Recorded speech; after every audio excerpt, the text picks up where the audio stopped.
আসসালামু আলাইকুম সবাইকে। আশা করি সবাই অনেক ভালো আছেন। আলহামদুলিল্লাহ, আল্লাহর অশেষ রহমতে আমিও অনেক ভালো আছি।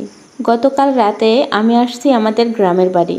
তো সকালে ঘুম থেকে উঠে বাড়ির কিছু কাজ করলাম।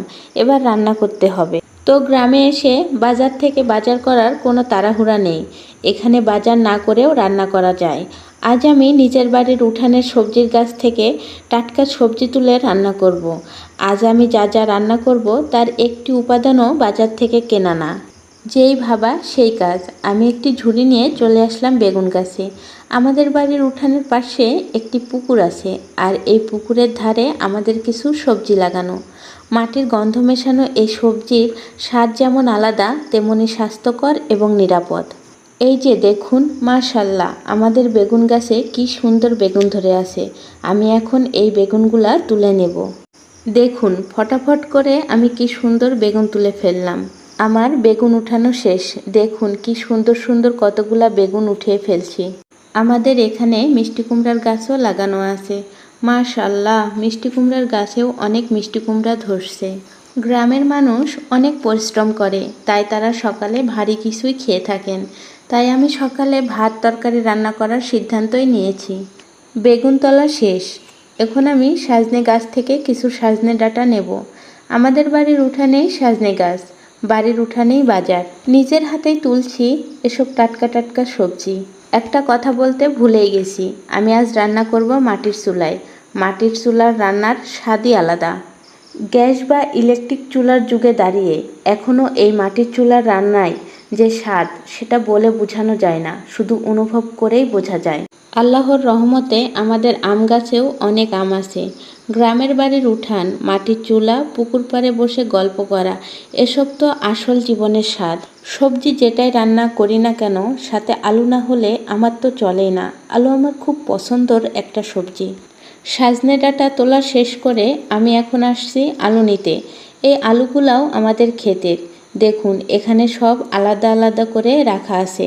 ছোট, বড়, মাঝারি সব সাইজের আলু সুন্দর করে আলাদা করে রাখা আছে। ছোটগুলো আমাদের রাজশাহীর দেশি আলু। এই আলু চচ্চড়ি খেতে খুব ভালো লাগে। আমি এখন বড় আলুগুলাই নিলাম। এই তো আমার সবজি নেওয়া শেষ। দেখুন, আমার বাড়ির উঠানের বাজার কি তরতাজা, তাই না? গ্রাম আর শহরের জীবন সত্যিই অনেক আলাদা। গ্রামে 7 দিন বাজার না করলেও কোনো সমস্যা হয় না। গ্রামের জীবন অনেক সহজ এবং সোজা। এখন আমি এই সবজিগুলো কেটে নেব। বাড়ির উঠানে বসেই আমি সবজিগুলো কাটছিলাম। গ্রামের এই নিঃশব্দ শান্ত পরিবেশ আর কথা বলা প্রকৃতির মাঝে বসে সবজি কাটতে আমার অনেক ভালো লাগছে।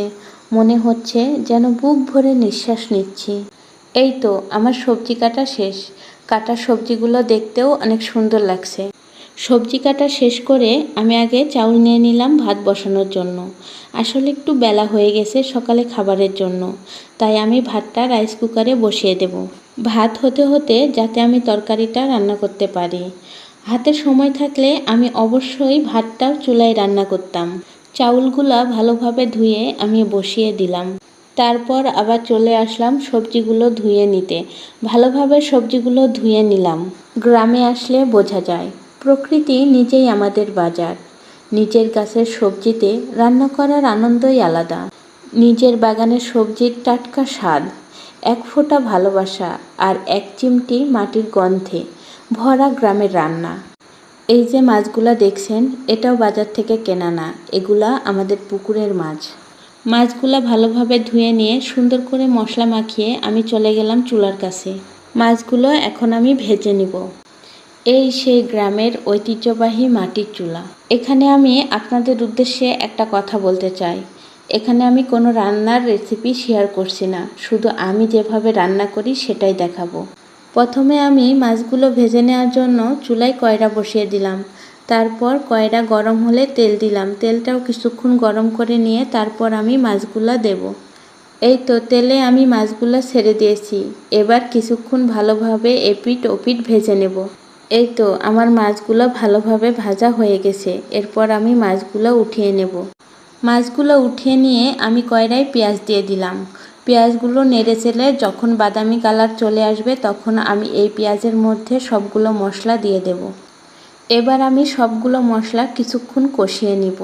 মশলাগুলো কষানো হয়ে গেলে এর মধ্যে আমি সবজিগুলো ঢেলে দেব। সবজিগুলা ভালোভাবে নেড়েচেড়ে মশলার সাথে মিশিয়ে নেব।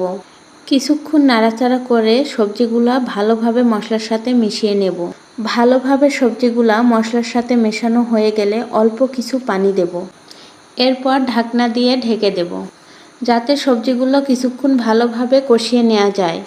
এই যে দেখুন, কিছুক্ষণ পরে তরকারির একটা সুন্দর কালার চলে আসছে।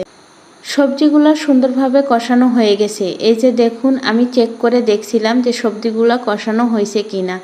তো মোটামুটিভাবে সবজিগুলো কষানো হয়ে গেছে। এবার আমি ঝোলের জন্য কিছু পানি দিয়ে দেব।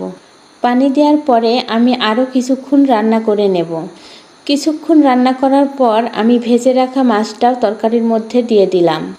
মাছ দিয়ে দেওয়ার পর আরও কিছুক্ষণ রান্না করে নেব। এখানে মাটির কাছাকাছি গিয়ে বোঝা যায় আসল সুখটা কতটা সহজ, কতটা নির্ভেজাল।